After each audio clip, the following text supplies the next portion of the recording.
Welcome to In This Season, where we're all about growing and glowing in each season. Birthday things.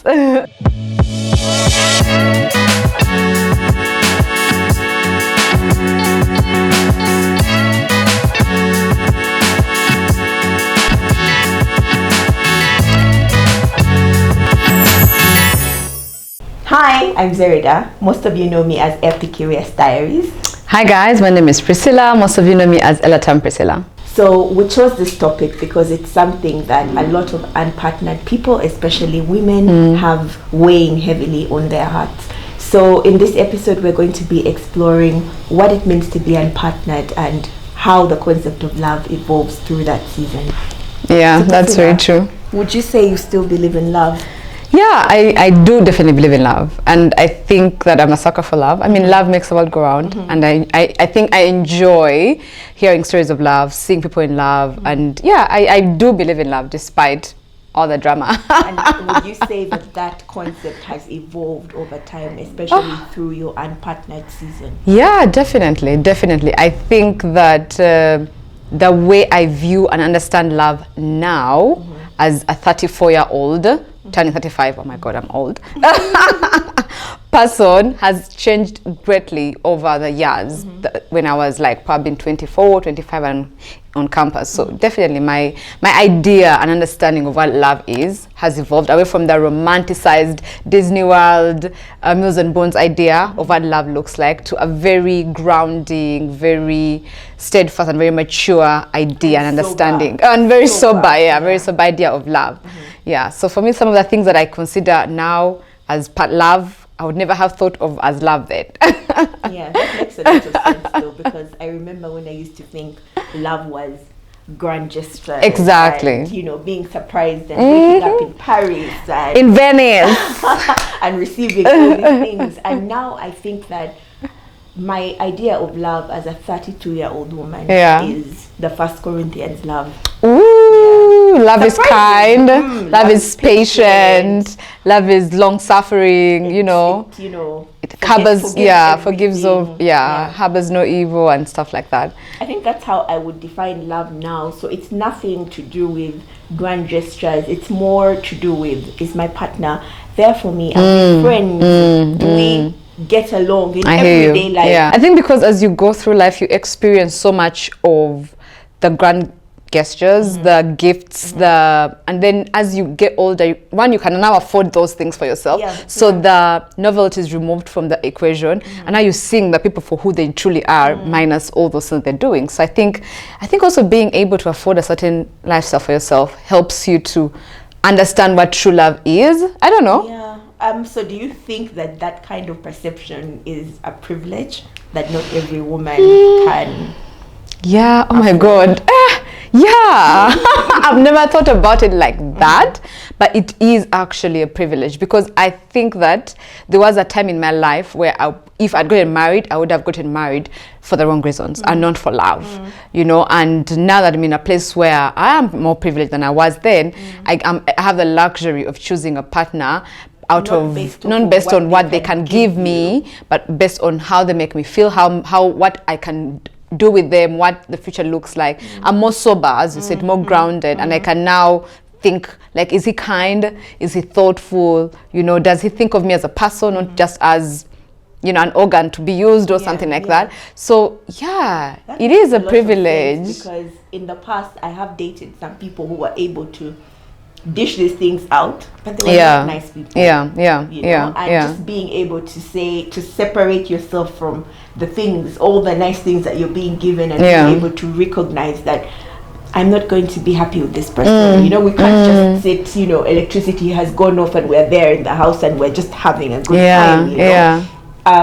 I think I think it is really indeed a privilege. I've never ever thought about it like that, but it is. Oh wow. I like that, and I think I'm very happy. I think I like that perspective, that And I think we take it so much for granted, you know, but I mean, not everyone has a luxury of choosing a partner out of love. Yeah, I mean, if you want to go to Paris, you want to go to Paris. Yeah, I mean, you can get a ticket, you can get your miles, and you're out. It's important to remember that we don't eat Paris. I remember when we were younger and we were trying to choose partners, older people would always remind us that you can't eat those things. Yeah, but you know, when you're in that moment, like, that's what really, like, and also I think that in this internet age, we are bombarded with a certain idea of what love looks like. That's true. You know, all these images, yeah, exactly. Like. So I think that even if we know we can't eat those things, I mean, you can't eat Hami's bag, but for example, I still want it. Like, even if I can't eat it, you get, because we have been sold the idea that if a man loves you, should do a certain things for you, and I mean, those things are good, but also it doesn't mean that's the only definition of love. You know, there's a multifaceted idea of what love looks like. That's true. Yeah. But also, I guess someone said this once. I think it was Murugi who said that when she was younger and had less means, her love language at that time was gifts.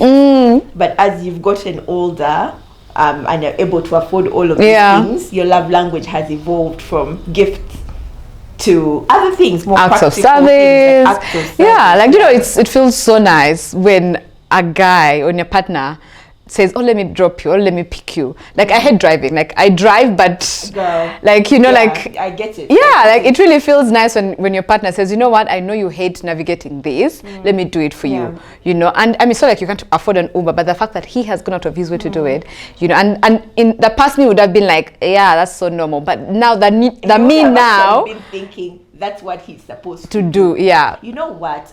Growing up, because I saw my dad do certain things, I thought that they were normal, that men had to do these things. Right? Growing up and meeting actual men and realizing who don't do those things. Actually, they're not things that they should do. They're things that they do out of love. Yes, out of love. That it was a way of them showing love. I used to think they were automatic. I want to go somewhere, drive me there. What do you mean you're not going to drive me there? What do you mean? That's nice. Like, my car needs to go to the garage. What do you mean I have to take it? I don't even know how garages look like. As my spouse, sorry. Yeah? Why are you not taking me to the garage? Exactly. But then you realize that this is actually someone's going out of their way to do it. Yeah, and then you become more appreciative of them. You know, you don't take it for granted. It's something that everyone must do because they're your partner. Interesting. Okay, so I also want to know, have you at any point in your life felt pressured to be in a relationship? Interesting. I think I can say no one has directly said be in a relationship, but the conversations around me, everything happening around me has at one point given me the pressure to be in a relationship. And I can explain. I'm a church girl. I was in a church at campus. I went to Macquarie University, and the church I was in was an amazing community. And they espoused marriage. God bless their souls. It was an amazing, thing. But I feel like at some point, because everyone around me was getting married, I also felt like I needed to get married, and I honestly believed I would get married like at 26, 27. So like because that was what was happening around. They're preparing us to be wives. We're reading the books on how to be helpmeets, and there were amazing information. But I feel like for certain people, if it doesn't happen to you, then you feel like maybe there's something wrong with me. Maybe I failed. Maybe so you start questioning yourself a lot. And yes, so I think I have felt pressure from everything happening around me, although no one said you do it. But because now you're the only one in the center who's not partnered. Everyone has a boyfriend, fiance, getting married. I was at weddings every weekend.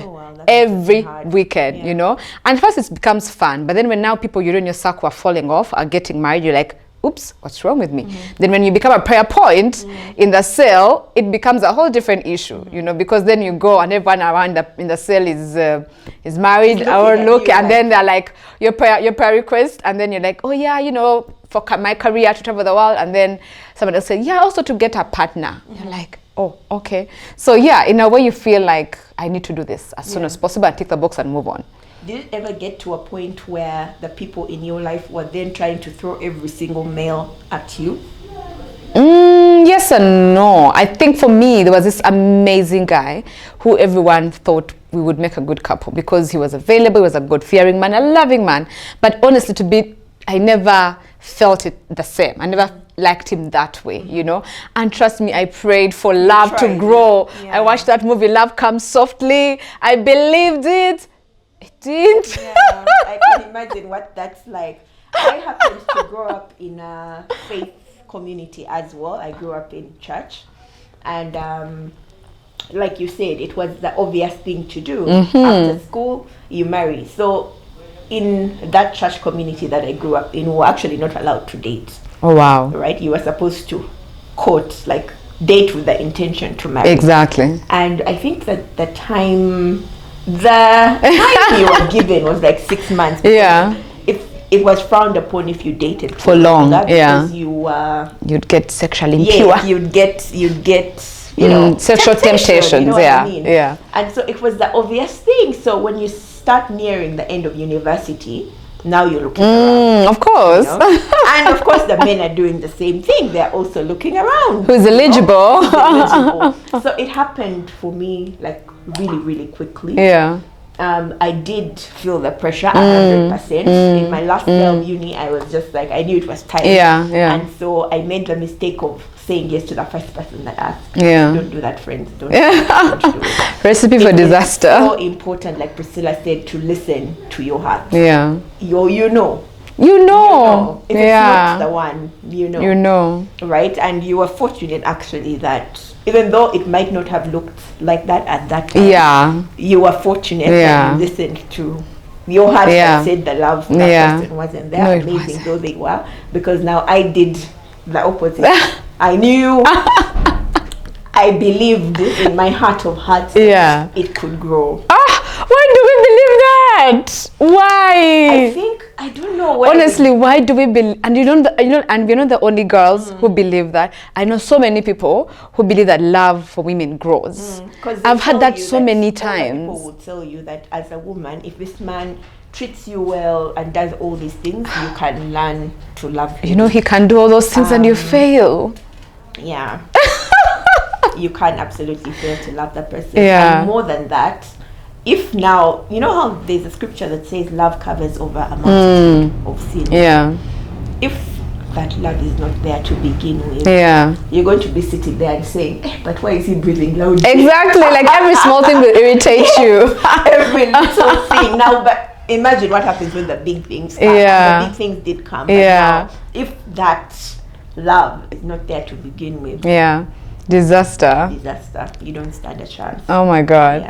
No, it's very true. And I think that I do not know any woman who lives in our African society, especially because that's really our reality, who has not at one point felt the pressure to get married. And those of you who have not are really privileged, because I think generally for most of us, especially who grew up in church, it's really our reality, because you're told get married early, don't burn with lust and passion, you know. And it's I mean, it's a very, very good thing. For some it works out, for some it doesn't. And I think it's important to communicate that, because I feel like the ones who do get married, there's enough examples and messaging for those women. But there's so many also who it hasn't happened for them yet. There's no message of comfort, because all the messaging we see is what is wrong with you. You know what I mean? Exactly. Your prayer point. Come and we cast out the demons. The demons of late marriage. Sometimes it's okay.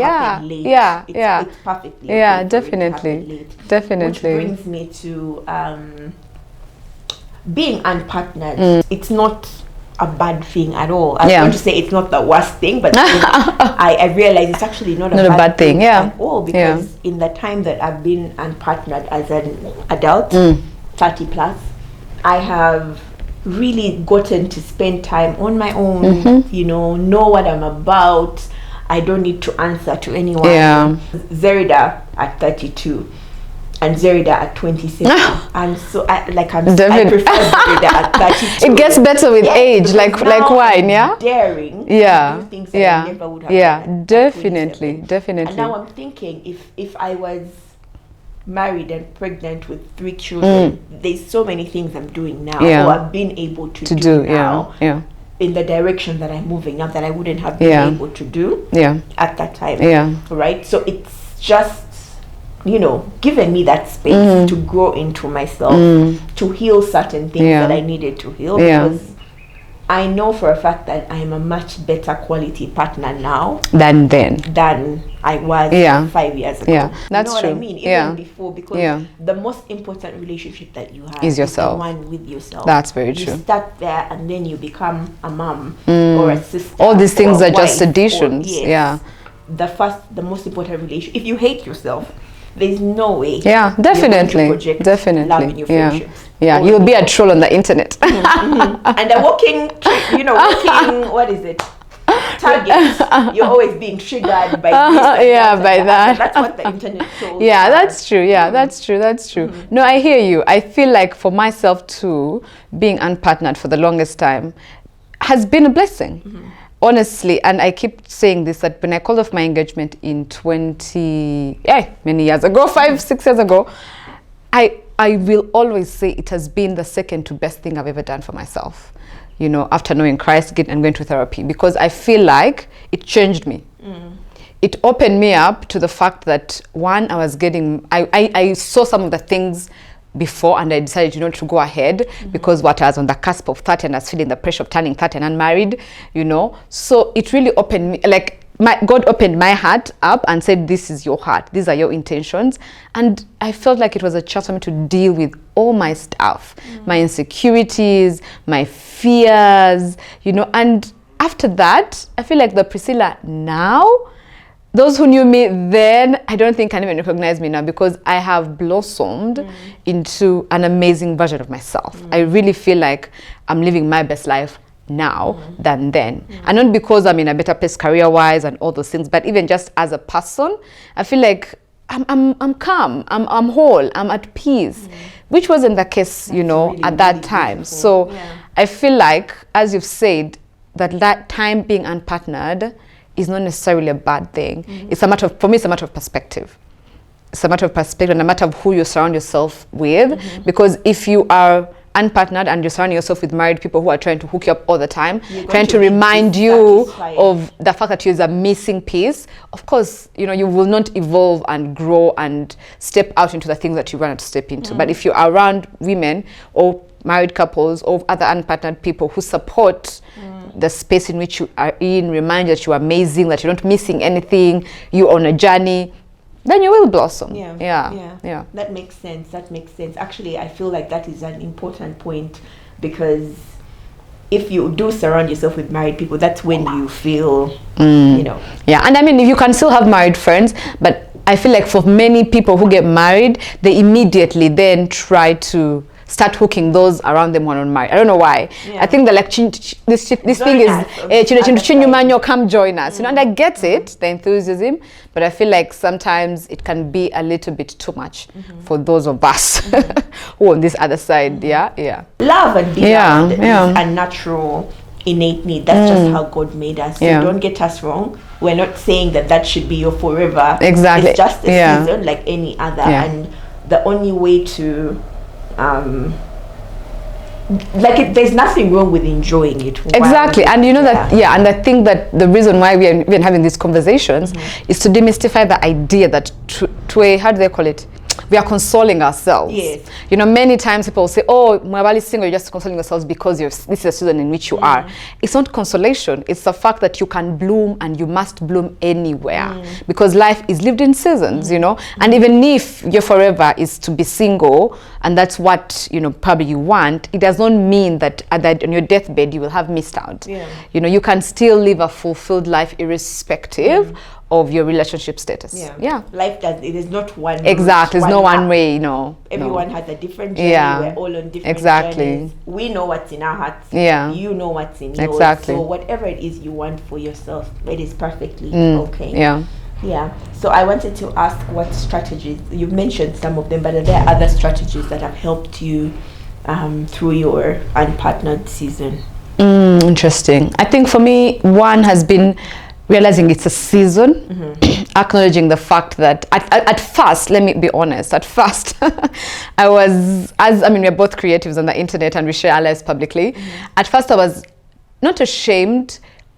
I was not embarrassed. I was a bit scared to acknowledge my desire to be partnered publicly, because there is a stigma to doing that. Then people will say, oh, you're desperate, you're putting yourself on the market, So I was a bit scared to say, oh, I really want to be in a relationship, but I'm also content on my own. It's like two contrasting truths coexisting. So for me, it's just one of them was accepting that, look, I really want to be in a relationship, a healthy relationship. I enjoy, I'm heterosexual, helpless heterosexual. I love men. I enjoy their company, and I'd like to be in a relationship with one. So that was one of the steps, because I feel like you cannot attract or receive what you reject. Even if it's subconscious. Exactly. So I had to consciously accept that I really want it, and this is something I'm not ashamed about, and publicly saying it. So for me, coming on my stories and publicly saying it was a way of affirming myself that I really want this. There is no shame in wanting to be partnered. There's no harm in wanting a man to be, to come and do life with me. So that was one of my first strategies, and I feel like the more I did that, the more I cleaned myself, internally, realize that, look, yes, I said, this is what I want. It is godly. I started reading about marriage, godly marriages. I accepted this is something I want. I'm not running and saying, silently, I want it. I'm like, you guys who are in marriage. No, I was like, look, I'm happy for you. You're married. I love it because I want it, Then the second one, I think, was pouring myself into my hobbies and knowing that, look, this space, the time that I have is a privilege. It's because I know many people who are married who would want to do the things I'm doing, but they can't because they have responsibilities. So for me, realizing I can pack my bags and travel anywhere is something that I wanted to enjoy. And I decided to do that, just pour myself into doing that, doing all my hobbies, creating content as much as I can, like using all my time for the things I want to do, because I know it's a privilege. So I think those are some of the things. That's something I definitely cherish. Yeah. Having the space and the time. Exactly, yeah. As I please, when I please. I think it's definitely something that I might struggle with. Yeah, yeah. In a partnership, I was watching somebody's YouTube stories, I think. And she was talking about how she's been single for a very long time and now she's married. Yeah. And she's struggling to... Yeah. You make have to time. Remind yourself that it's not just me. Exactly. Not even like to make time, but just because in a partnership, you have to remember it's not just you. And I think that's one thing that I might, maybe not, I'm not sure. Yeah, but also, if you get a partner who understands that you have been doing life on your own for a long time, they'll exercise grace because they know that we've been holding fort. We've been single for 5-6 years. You've been holding fort for so long, so it's not like you're hyper independent, but you are quite independent. You will buy your own tickets, do whatever you want at your own time, at own leisure. Like if I want to go to Lamu, I'll just say, let's go. I'll pack my bags and go. But now if you're with a partner, you have to plan his days, so it's a lot of admin. But if he understands, he'll be gracious. You can ease into the role. You can ease into the role slowly. But I also wanted to highlight the fact that another thing that has helped me has been my spirituality. Yeah. The fact that I have leaned heavily into my faith, that has really been helpful, because I come from a faith background, and I feel like as I've grown older, I have gone back to those principles and just realizing that, God has a purpose for my life. God has my life figured out. So if it hasn't yet happened now, there's a reason why. And the reason is for me to enjoy this time, to grow in this time, invest where I can invest. And when it comes, I'll be ready for that time, So it's not that, I'm single by accident, or I didn't choose the man of my dreams, or the right man passed me by. But realizing that, look, no, God has this planned out. Okay, this time I'm single, kawa. Let's make it work. Yeah. There's also the fact that love comes in all sorts of shapes and forms. Yeah. We've made romantic life the only thing. You're right. Popular, yes. The only love because of Disney. I blame Disney. The messaging. Disney, Hollywood. Yes, yeah. But there's other forms of love. That's very true. Community, community, family, friends. They're all just as affirming. They're just as fulfilling. Yeah, and I think you raise a very, very good point. I feel like I have leaned heavily into, like, me and my mom now are besties, you know, because all my other sisters are married. Like, everyone is married at home, so I'm the only one who wasn't married. And like, I feel like we have become, we are tight, you know.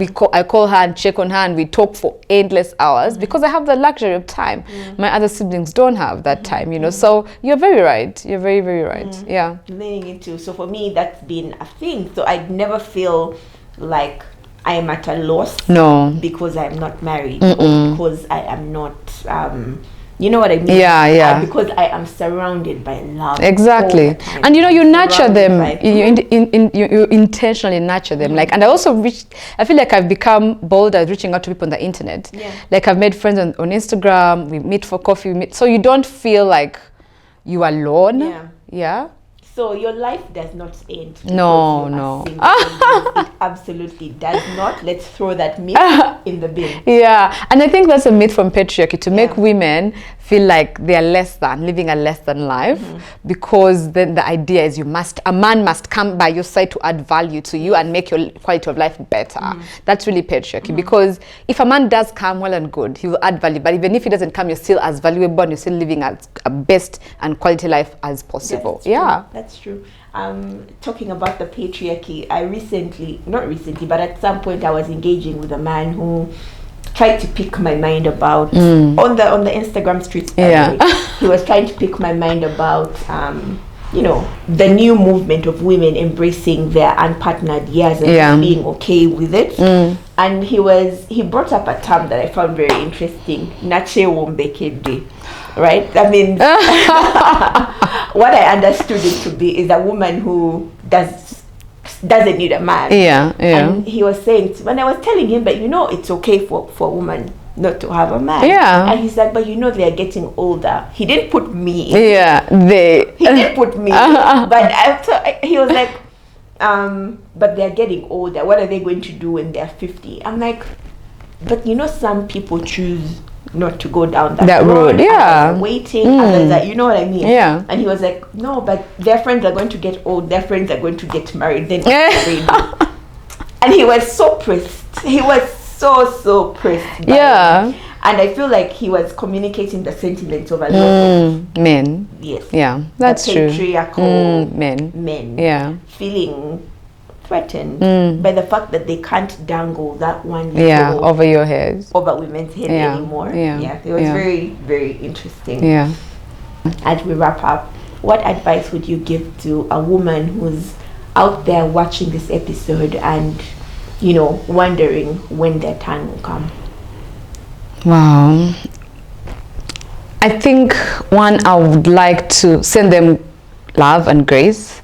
And I would like to, first of all, for them to realize that as they wait, actually I hate that word wait, because they're not waiting, as you're in this season of being unpartnered, because when we use the word wait, it feels like you've paused, waiting for the man to come and pick you up and then life begins. So I really don't like that word. So as you are in this season of being unpartnered, one thing I'd like to tell you, if you are watching us, is that you are enough. You are enough, and you are not defined by your relationship status. Being in a relationship is amazing. It's good to have a partner and everything, but that is not the end and all for your life. It's not all that there is to life. Exactly. And for me, I would like to tell them to lean into community, develop themselves, and not so that you can attract the right man, but so that you can just become a better version of who you are. Because at the end of the day, I feel like when we are on our deathbeds, we want to feel like you poured out all of you. You want to say, I lived, however way that looks like for you. So for me, I would just want to tell them, live.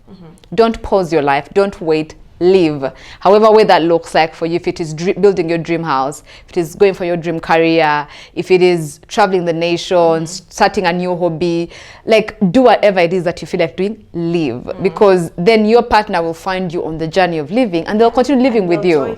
Yeah, because then if you're waiting and pausing, then you're going to attract a man who will just lift you off, take you to another place where he's going to put you on pause. Yes. You know, and then when at the end of the day you'll say like, oh, I lost myself, I got married, I don't know who I am anymore. Yeah, you know, so you hear women say those things. Yes, and so for me, it is very heartbreaking. But I think it comes from a place of they were waiting for marriage to start their lives. Then marriage came, and then they're like, oops, I don't even know who I am anymore. You get, so yeah, just live. I know it's very difficult to break out of the stereotype and the mold society wants to put us in. There's a lot of unlearning. Yes, we have yes, to do because yes. we've been raised on this narrative. Exactly. But we're waking up now and saying, but yeah, there's another way. Yeah, and I feel like also cleanse your social media, because I'm very, very, very, I honestly believe that what you feed your mind is very, very important. It contributes to how you perceive the world, the lens through which you look through life. So if you are in a space where seeing other married people or seeing other couples really makes you feel like you're living a life that is less than, unfollow. If it triggers you, mute them, unfollow them. You know, look for women who, Zerida and myself and the rest of us, who are in our unpartnered season, being open and authentic about it, the struggles, the joys, and the reality of what it looks like, and draw inspiration from that, and pray about it. Pray, also take it to God for the days when the loins are on fire. Yeah. Yeah. And if you do desire to be a partner, to get a partner, it doesn't mean that you sit like Priscilla. No, yeah. You don't sit and wait. Yeah. Enjoy your life. Exactly. Love will find you along the way. Yeah. And also, I feel like also if you want to actively do something about it, there's no shame in it. Put out what, tell people, look, I'm looking for a partner. If they know someone, they can matchmake you. Because people have done that. Go online dating. We'll explore all these things later on in other episodes. But there is ways that you can take back power in your hands if you feel like you're not helpless. That's the number. You're not helpless. And my one piece of advice: not everyone will do. Please. Yeah. Not everyone will do. It's okay to be selective. Yeah. I know that you hear aunties and whatever, people telling you that you're being too picky or whatever, but no one knows you like you do. So yeah, not anyone will do. Please. And you're not the only one. There is a community, and there's many women who are unpartnered. There's sometimes when you feel like it's only me, everyone around me is married, but no, there are many of us. I'm 34. Like we are many. So please take heart, take comfort in that, and live. And it absolutely doesn't mean that there's anything wrong with you, no. And you're not demon possessed. Don't stop chasing pastors around to lay hands on you to cast out demons of late. No, you're okay. It will happen. I'm not going to talk about the exact topic, but I feel like I'm itching. I saw one of our favorites. How should I say? Yeah, let's not share. Thank you so much for watching, and we'll see you in the next episode. But before we go, please like, subscribe, and share with any of your friends who might benefit. Yes, definitely. See you next week. See you guys. Ciao.